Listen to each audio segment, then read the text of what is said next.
தங்கத்தினுடைய விலை தொடர்ந்து விலை அதிகரித்தே காணப்படுகிறது. இப்போதைய நிலையில மீண்டும் ஒரு புதிய ஏற்றத்தை நோக்கி சென்று கொண்டு இருக்கிறது. இந்த ஏற்றம் குறிப்பாக அமெரிக்க அதிபர் எடுக்கக்கூடிய பல்வேறு வரி விதிப்பு தொடர்பான நடவடிக்கைகளின் காரணமாக சர்வதேச சந்தையில் இந்த தங்கத்தினுடைய விலை அதிகரித்து காணப்படுகிறது. ஒரு பக்கத்தில் சர்வதேச விலையும் அதிகரித்து காணப்படுகிறது. இந்திய ரூபாயினுடைய மதிப்பு டாலருக்கு நிகராகவும் சற்று சரிந்தே காணப்படுகிறது. இந்த இரண்டு நிகழ்வுகளுமே தங்கத்தினுடைய விலை ஏற்றத்திற்கு முக்கிய காரணமாக இருக்கிறது. இது பொதுவான காரணம்.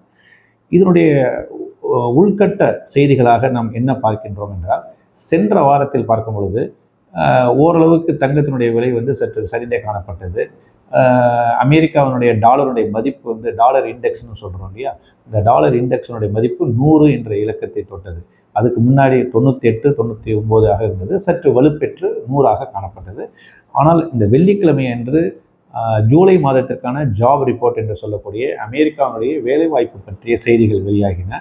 இது சந்தை எதிர்பார்த்ததை விட சற்று குறைவாக காணப்பட்டது. இது ஒரு அதிர்ச்சி அளிக்கக்கூடிய ஒரு செய்தியாகவே பார்க்கப்பட்டது. இது தங்கத்தினுடைய விலையில் உடனடியாக பிரதிபலித்தது. ஸோ இந்த ஜாப் ரிப்போர்ட் இந்த சந்தையில் இந்த புள்ளி உரம் வெளியான பிறகு தங்கத்தினுடைய விலை அதிகரித்தது. இந்த ஜாப் ரிப்போர்ட் ஒரு பக்கம் இருந்தால் கூட இதற்கு முன்றாக என்ன வந்ததுனாக்க ஒரு செய்தி பணவீக்கம் குறித்த செய்திகளும் வந்தது. அதாவது அமெரிக்காவினுடைய பணவீக்கம் ஜூன் மாதத்தில் 2.1 இருந்தது. ஜூலை மாதத்தில் 2.4 அதிகரித்தது. அதாவது அங்கே உள்நாட்டில் பொருட்களுடைய விலை அதிகரித்து காணப்படுவதை இது எடுத்து காட்டுகிறது.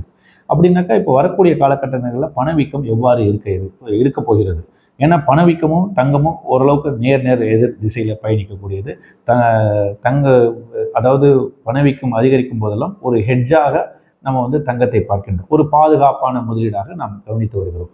ஸோ சர்வதேச சந்தையில் நிகழக்கூடிய நிகழ்வுகள் இந்த தங்கத்தினுடைய விலையை அடுத்த கட்டத்திற்கு எடுத்து செல்ல இருக்கின்றன. இரண்டாவதாக இன்னொரு செய்தி என்ன நாம் பார்த்தோம்னாக்க, குறிப்பாக சைனாவுடைய தங்க சேமிப்பு, அதாவது சைனாவுடைய கவர்மெண்ட் அவங்க தொடர்ச்சியாக 9வது மாதமாக தங்கத்தை முதலீடாக பார்க்க தொடங்கி இருக்கிறார்கள். தொடர்ந்து இறக்குமதி செய்து வருகிறார்கள். 9வது மாதமாக ஜூலை மாதத்திலும் அவர்களுடைய பங்களிப்பு அதிகரித்து காணப்படுகிறது. ஸோ ஒரு அன்சர்டனிட்டி என்று சொல்லக்கூடிய வகையில், அதாவது ஒரு நிச்சயமற்ற தன்மை பொருளாதாரத்தில் உலக பொருளாதாரம் எந்த அளவில் எப்படி நகர இருக்கிறது என்பதை யாராலும் அறுதிட்டு கூற முடியாத அளவுக்கு தற்பொழுது வர்த்தகம் தொடர்பான செய்திகள் தங்கத்தை ஒரு பெரிய அளவுக்கு இந்த அடுத்த கட்டத்துக்கு எடுத்துச் செல்வதற்கான ஒரு முகாந்திரமாக இருக்கின்றன.